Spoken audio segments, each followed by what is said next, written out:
फिल्मों में, अखबारों में या सोशल मीडिया पर तो सुने ही होंगे, लेकिन क्या आपने कभी ये जाना है या जानने की कोशिश की है कि इन दोनों की कहानी की शुरुआत कैसे हुई है, या आज इन दोनों में से आगे कौन है, या दोनों में से बेहतर कौन है? आज इन सारे सवालों के जवाब हम आपको आज की इस वीडियो में देंगे और दोनों के बारे में विस्तार से समझाएंगे, इसलिए वीडियो को आखिर तक जरूर देखिएगा। पर वीडियो शुरू होने से पहले अगर आप लोग चैनल पर नए हैं या आपने अभी तक चैनल को सब्सक्राइब नहीं किया है तो चैनल को सब्सक्राइब करना और बेल आइकन दबाना ना भूले, ताकि हमारे चैनल की कोई भी वीडियो आपसे मिस ना हो जाए। साल 1947 की बात है। सेकंड वर्ल्ड वॉर को खत्म हुए सिर्फ 2 साल गुजरे थे और अमेरिका और सोवियत संघ के बीच में तनाव बढ़ रहा था। ये दोनों देश वॉर के बाद 2 सुपर पावर्स की तरह उभर आए थे, लेकिन इन दोनों की पॉलिटिकल आइडियोलॉजीज में एक जबरदस्त क्लैश भी देखने को मिला।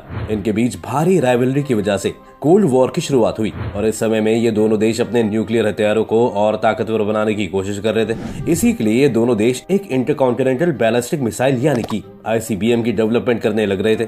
एक ऐसी मिसाइल जिसका इस्तेमाल एक कॉन्टिनेंट से दूसरे कॉन्टिनेंट तक न्यूक्लियर हथियारों से हमला करने के लिए किया जा सके, यानी कि अमेरिका से सोवियत यूनियन पर या सोवियत यूनियन से अमेरिका पर। इन ICBMs को इतनी लंबी दूरी कवर करने के लिए बेसिकली बाहर की स्पेस में रॉकेट लॉन्च करना पड़ा था। तो अब दोनों देशों को पता था कि अगर किसी भी देश ने ऐसी टेक्नोलॉजी डेवलप कर ली जिससे स्पेस में पहुंचा जा सके तो उस देश को हथियारों के मामले में एक बहुत बड़ा एडवांटेज होगा। इसी रीजन से दोनों देश कंपटीशन में लग गए कि कौन पहले स्पेस तक पहुंच सकता है। इन दोनों के बीच में एक स्पेस रेस की शुरुआत हुई। साल 1955 में अमेरिका ने अनाउंस किया कि वो अब स्पेस में आर्टिफिशियल सैटेलाइट्स लॉन्च करेंगे। इस अनाउंसमेंट के कुछ ही दिन बाद सोवियत यूनियन ने कहा कि वो भी आर्टिफिशियल सैटेलाइट लॉन्च करना चाहते हैं। अब करीब 2 साल बाद अक्टूबर 1957 में सोवियत यूनियन इस रेस में आगे निकल गया और उन्होंने स्पुतनिक 1 को लॉन्च करके इतिहास रच दिया। ये दुनिया की पहली आर्टिफिशियल सैटेलाइट थी। अब 1 महीने बाद उन्होंने एक और सैटेलाइट स्पुतनिक 2 भेजी। इस बारी सैटेलाइट के अंदर पहली बार एक लिविंग क्रिएचर था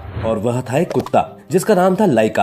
अब अमेरिका ने इनके साथ कैचअप किया और जनवरी 1958 में जब उन्होंने अपनी पहली सैटेलाइट एक्सप्लोरर 1 लॉन्च करी। इन दोनों देशों के बीच में कंपटीशन इतना भयंकर था कि दोनों ही देशों की स्पेस टेक्नोलॉजी में प्रोग्रेस तेजी से बढ़ते को देखने को मिली। इसी बीच इंडिया में बैठे एक साइंटिस्ट डॉक्टर विक्रम साराभाई इन सब से काफी इंस्पायर होने लगे और इस स्पेस टेक्नोलॉजी में डेवलपमेंट्स को देखकर, स्पेशली स्पुतनिक के लॉन्च के बाद, उनका जोश और भी बढ़ गया। साल 1957 में इन्होंने रियलाइज किया कि देश के विकास के लिए स्पेस में डेवलपमेंट करना कितना जरूरी है और साल 1962 तक इन्होंने जवाहरलाल नेहरू को कन्विंस कर लिया था कि इंडिया के पास भी अपना एक स्पेस प्रोग्राम होना चाहिए। और कुछ इस तरीके से जन्म होता है दोस्तों इसरो का। शुरुआत में इसरो का नाम होता है INCOSPAR यानी कि Indian national committee for space research, और प्रधानमंत्री जवाहरलाल नेहरू इसे डिपार्टमेंट ऑफ एटॉमिक एनर्जी के अंदर सेटअप करते हैं। डॉक्टर विक्रम साराभाई को इसका चेयरमैन बनाया जाता है और यही रीजन है कि डॉक्टर साराभाई को हम आज के समय में father of Indian space programme के नाम से जानते हैं। अपने शुरू के दिनों में INCOSPAR के पास बहुत से लिमिटेड इंफ्रास्ट्रक्चर और रिसोर्सेज होते हैं। यही वजह है कि ऐसी फुटेज आपको देखने को मिलेंगी जहां पर रॉकेट के पार्ट्स को साइकिल पर और बैलगाड़ी पर ट्रांसपोर्ट किया जा रहा है। ऐसे ही INCOSPAR को किसी दूर के गांव में पुराने चर्च में बिशप के घर को कंट्रोल रूम बनाना पड़ता है। तो दूसरी तरफ ऐसे भी केसेस देखे गए जहां पर बेंगलुरु में किसी एक टॉयलेट को रिपर्पस किया गया as a satellite data receiving centre के रूप में। शुरू में रिसोर्सेज की कमी की वजह से बहुत जुगाड़ करना पड़ा था, लेकिन इंडिया की स्पेस जर्नी नवंबर 1963 में ऑलमोस्ट इमीडिएटली शुरू हो गई थी। INCOSPAR के एस्टेब्लिश होने के सिर्फ 1 साल बाद इंडिया ने अपना पहला रॉकेट लॉन्च किया और ये एक साउंडिंग रॉकेट था। एक ऐसा रॉकेट जिसमें अलग अलग मेजरमेंट्स लेने के लिए इंस्ट्रूमेंट्स होते हैं। आपको बता दें कि अर्थ के एटमॉस्फेयर में इलेक्ट्रॉन्स को स्टडी करने के लिए इसे लॉन्च किया गया और उस वक्त इसे सप्लाई किया था नासा ने। इसके सक्सेसफुल लॉन्च के बाद इंडियन साइंटिस्ट को एक्सपीरियंस मिला, साथ ही में नासा से सीख मिली और फिर हमने बनाया अपना पहला खुद का साउंडिंग रॉकेट जिसे नाम दिया गया था रोहिणी 75 और 20 नवंबर 1967 को इसे सक्सेसफुली लॉन्च किया गया था। इसके कुछ साल बाद 15 अगस्त 1969 को इंडिया के 22nd ईयर ऑफ इंडिपेंडेंस में INCOSPAR को इसरो से रीनेम कर दिया जाता है, क्योंकि अब ये सिर्फ कोई कमेटी नहीं थी बल्कि ये अपनी खुद की एक ऑर्गेनाइजेशन बन गई थी। अब ऐसी ऑर्गेनाइजेशन जिसका मकसद था देश के विकास के लिए स्पेस टेक्नोलॉजी का इस्तेमाल करना। एक बार फिर से डॉक्टर साराभाई को इस ऑर्गेनाइजेशन का चेयरमैन बनाया जाता है। डॉक्टर साराभाई की लीडरशिप के अंडर इसरो के साइंटिस्ट स्पेस टेक्नोलॉजी के फील्ड में बड़ी मेहनत से काम करते हैं और साल 1975 में जाकर इंडिया अपनी पहली आर्टिफिशियल सैटेलाइट लॉन्च करता है, जिसका नाम होता है आर्यभट्ट। संयोगवश इस मुकाम को देखने के लिए डॉक्टर साराभाई जिंदा नहीं रहते, क्योंकि उनका देहांत कार्डियक अरेस्ट की वजह से साल 1971 में ही हो जाता है। लेकिन उनके बाद अगले इसरो के चेयरमैन बनते हैं सतीश धवन, एक बहुत ही टैलेंटेड मैथमेटिशियन और एरोस्पेस साइंटिस्ट। वैसे जो पहली सैटेलाइट की लॉन्च की थी उसमें इसरो ने सोवियत यूनियन की मदद दी थी, क्योंकि इंडिया और सोवियत यूनियन के बीच में एक एग्रीमेंट हुआ था। लेकिन आने वाले दशक में यानी 1980s में नए रिकॉर्ड्स टूटते हैं। इंडिया अपना खुद का सैटेलाइट लॉन्च व्हीकल बनाने में सक्सेसफुल हो जाता है, तो बाकी देशों पर अब सैटेलाइट्स लॉन्च करने के लिए रिले करने की जरूरत नहीं थी। रोहिणी सैटेलाइट को ऑर्बिट में भेजने के लिए पहले सैटेलाइट लॉन्च व्हीकल SLV-3 इस्तेमाल किया जाता है और उसके बाद इसरो कई और सैटेलाइट लॉन्च व्हीकल्स पर काम करता है, जैसे कि augmented satellite launch vehicle ASLV या फिर polar satellite launch vehicle PSLV और जियो सैटेलाइट लॉन्च व्हीकल्स GSLV, जिसका इस्तेमाल सैटेलाइट्स को जियो स्टेशनरी ऑर्बिट्स में भेजने के लिए किया जाता है। साल 1983 में इसरो एक बार फिर से इनसैट सैटेलाइट को लॉन्च करने के लिए नासा की मदद लेता है। इनसैट का फुल फॉर्म है Indian national satellite system. Basically ये एक सीरीज ऑफ कम्युनिकेशन सैटेलाइट्स है जिन्हें अर्थ के ऑर्बिट में डाला जाता है, जिनका मकसद है रेडियो वेव्स के थ्रू कम्युनिकेशन करना। इसकी मदद से अब इंडिया में टेलीविजन ब्रॉडकास्टिंग करी जा सकती थी, वेदर की फोरकास्टिंग करी जा सकती थी, कोई बड़ा डिजास्टर आ रहा है, कोई टॉर्नेडो आ रहा है, इन सैटेलाइट्स की मदद से पहले ही वार्निंग दी जा सकती थी। देखने वाली इंटरेस्टिंग चीज ये थी कि जहां एक तरफ अमेरिका और सोवियत यूनियन एक दूसरे से बड़े कंपटीशन में लगे हुए थे, वहीं इंडिया ने टाइम टू टाइम इन दोनों ही देशों की स्पेस एजेंसीज की मदद ली। अप्रैल 1984 में एक और रिकॉर्ड टूटता है। राकेश शर्मा, एक इंडियन फॉर्मर एयरफोर्स के पायलट, पहले और इकलौते स्पेस में जाने वाले इंडियन सिटीजन बन जाते हैं। ये एक्चुअल में सोवियत यूनियन के रॉकेट सोयूज T-11 में बैठकर स्पेस में गए थे। राकेश शर्मा 8 दिन तक स्पेस में रहे थे as a part of Soviet Intercosmos program. अगले 2 दशकों में इसरो की गति और तेजी से बढ़ती है। साल 2008 में चंद्रयान 1 मिशन सक्सेसफुल हो जाता है और यह इंडिया का पहला चांद जाने वाला मिशन था। ये पूरी ऑर्गेनाइजेशन के लिए एक टर्निंग पॉइंट बन जाता है। दुनिया को पता लग जाता है कि इसरो भी क्या करके दिखा सकता है। और जब 2013 में इंडिया का पहला मार्स ऑर्बिटर मिशन लॉन्च किया जाता है, तो इंडिया इतिहास में मार्स के ऑर्बिट में फर्स्ट अटेम्प्ट में सक्सेसफुली एंटर करने वाला ऐसा पहला देश बन जाता है। अब इसरो को एज अ स्पेस एजेंसी दुनिया की टॉप स्पेस एजेंसीज में गिना जाने लगता है और इंडिया को एक स्पेस सुपर पावर माना जाने लगता है। ये मार्स मिशन कई मायनों में ऐतिहासिक था। इंडिया मार्स के ऑर्बिट में जाने वाला चौथा देश था और हमने ये सिर्फ $74 मिलियन की कॉस्ट में कर दिखाया था, जो कि बहुत कम कॉस्ट होती है। हॉलीवुड फिल्म मार्टियन फिल्म का बजट ही इंडिया के मिशन के बजट से ज्यादा था। लेकिन एक सवाल जो बहुत से लोगों के मन में यहाँ पर उठता है, इसरो की ये बड़ी अचीवमेंट्स नासा के सामने कितनी फिट बैठती हैं? क्या इसरो नासा की बराबरी कर सकता है? अब नासा की स्थापना दोस्तों सिर्फ 4 साल पहले करी गई थी, लेकिन तब से लेकर अब तक नासा ने 1000 से ज्यादा अनमैन्ड मिशंस और करीब 245 मिशंस आउटर स्पेस में लॉन्च किए। इनमें से सबसे बड़ा था साल 1969 में, जब पहली बार इंसानों को चांद पर भेजा गया और नील आर्मस्ट्रॉन्ग अपोलो 11 के मिशन में चांद पर कदम रखने वाले पहले आदमी बन गए। अमेरिका तब पहला ऐसा देश था जिसने इंसानों को चांद के सरफेस पर लैंड कराया। इसके अलावा इनका केपलर स्केप टेलीस्कोप, जिसने हजारों एक्सोप्लैनेट्स को डिस्कवर किया है, यानी कि वो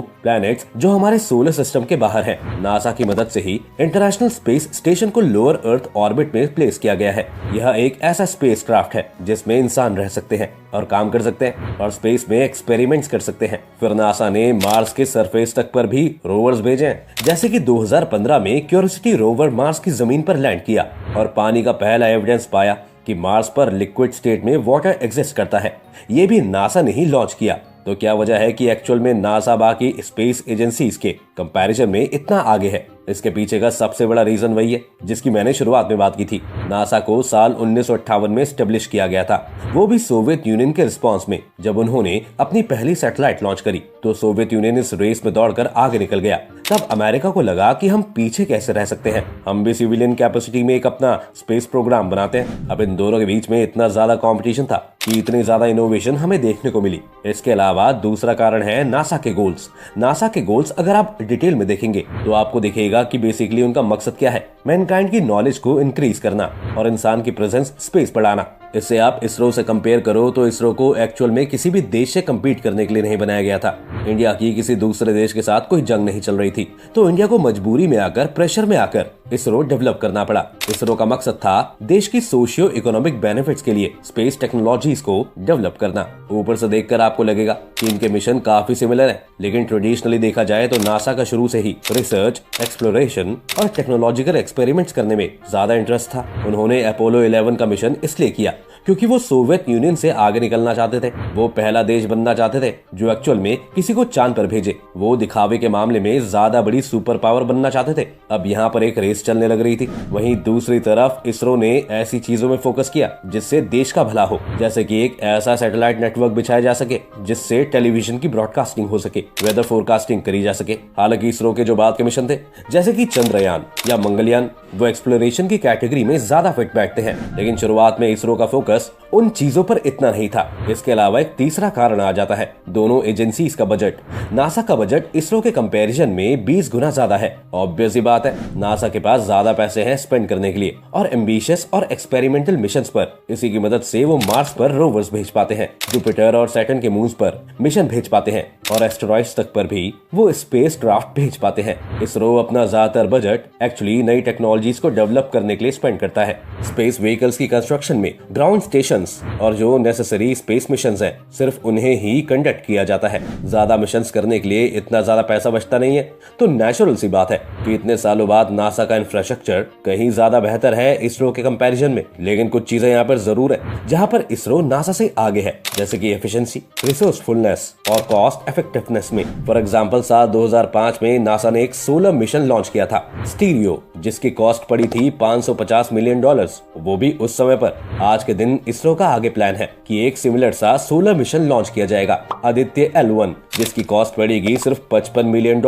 वो भी आज की इकोनॉमी में। तो इमेजिन कर सकते हो 1/10 कॉस्ट पर सेम मिशन किया जा रहा है। सिमिलरली नासा ने 2 मिशन प्लान किए हैं, जिसमें से वीनस प्लेनेट पर आने वाले टाइम में एक होगा वेरिटस मिशन, जिसे साल 2028 में लॉन्च किया जाएगा, और एक होगा द विंची मिशन, जिसे साल 2029 में लॉन्च किया जाएगा। और इनकी total combined cost $1 billion estimate करी गई है। दूसरी तरफ इसरो ने अपना शुक्रयान 1 मिशन लॉन्च किया है, जो वीनस पर जाएगा। प्लान के अकॉर्डिंग ये 2025 में किया जाएगा, यानी कि नासा से पहले किया जाएगा, और इसकी कॉस्ट $62 मिलियन से लेकर $125 मिलियन के बीच में एस्टिमेट करी गई है। आने वाले टाइम में इसरो के 3 मिशन सबसे इंपॉर्टेंट होने वाले हैं। पहला गगनयान, दूसरा आदित्य L1 और तीसरा चंद्रयान 3। एक्सपेक्ट किया जा रहा है कि इन तीनों को अगले साल 2023 में लॉन्च किया जाएगा। इनमें से सबसे इंपॉर्टेंट मिशन होगा गगनयान मिशन, क्योंकि ये देश के इतिहास में सबसे पहला मैन्ड मिशन टू स्पेस होगा।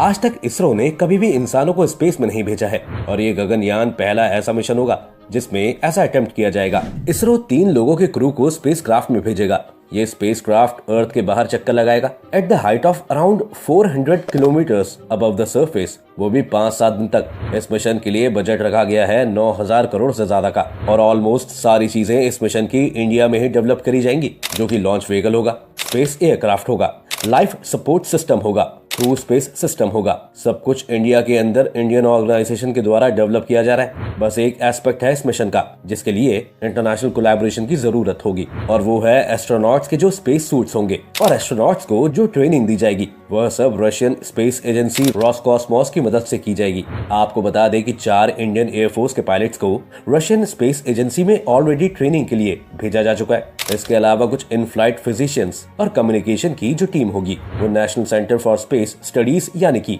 CNES में फ्रेंच स्पेस एजेंसी के साथ ट्रेनिंग कर रही है। अगर इंडिया ये मिशन करने में सक्सेसफुल होता है तो इंडिया दुनिया का चौथा ऐसा देश बन जाएगा जिसने अपनी कैपेसिटी में एस्ट्रोनॉट्स को लोअर अर्थ ऑर्बिट में भेजा। अभी तक ये सिर्फ 3 देशों ने किया है, जो है USA, रशिया और चाइना। और जैसा हमने बताया था कि राकेश शर्मा अभी तक इकलौते इंडियन सिटीजन है जो स्पेस में गए हैं, तो एक सक्सेसफुल गगनयान मिशन का मतलब हुआ कि ये भी चीज एक बदल जाएगी। हमें पता है कि यहाँ पर आप सोच रहे होंगे कल्पना चावला के बारे में। कल्पना चावला का जन्म एक्चुअल में करनाल में इंडिया में ही हुआ था। वो इंडियन ओरिजिन जरूर थी, लेकिन इंडियन सिटीजन नहीं थी। जब वो स्पेस में गई थी तो टेक्निकली उन्हें अमेरिकन ही कंसिडर किया जा सकता है। अब गगनयान मिशन के भी 3 फेज है। पहली जो 2 फेजेस है, गगनयान 1 और गगनयान 2, ये दोनों अनमैन्ड मिशंस होंगी, यानी स्पेस क्राफ्ट को स्पेस में सेफ्टी टेस्ट करने के लिए भेजा जाएगा।